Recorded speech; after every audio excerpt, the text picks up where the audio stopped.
since you come from the rock world and you're playing songs that you have to have memorized in your head, you don't have charts. It's not very rock and roll to have charts. The Antigone Rising stage. You wouldn't want to be playing with, opening up for Aerosmith and having charts. It's not cool, man. So not cool. Did you memorize Head Over Heels after a while? Did you memorize Little Shop? And do you keep the music up there for reference, or do you actually read it?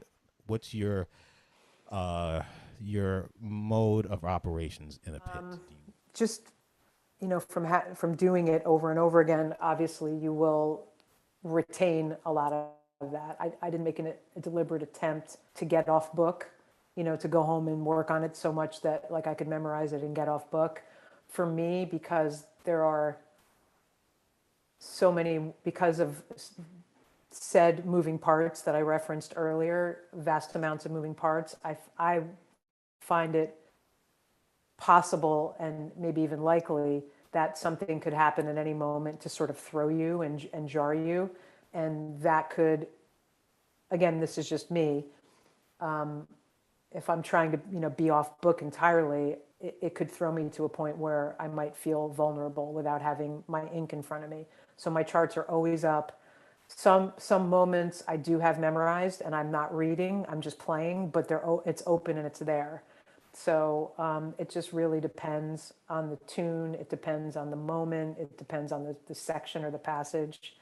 What I'm playing. If I feel like I need to look and be focused on, precision, I might want to take my eyes off to make sure that I'm like the wood blocks that I mentioned or something like that. I have to get to a triangle, even though I'm using my Miller machine, I still have to look to make sure I hit it in the right spot and all that kind of stuff. So there is a certain element of knowing it well enough to be able to get your eyes off the book. And for subs too, like you should know what you're playing well enough that you can get your eyes off to check in with the monitor and check in with the MD, and get back to your ink. Like you shouldn't be a slave to that. You have to look kind of a thing every second.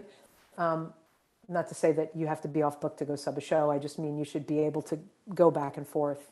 You should know it well enough to be able to do some of that, especially moments where you need to get cues, right? So I just don't feel comfortable being off entirely.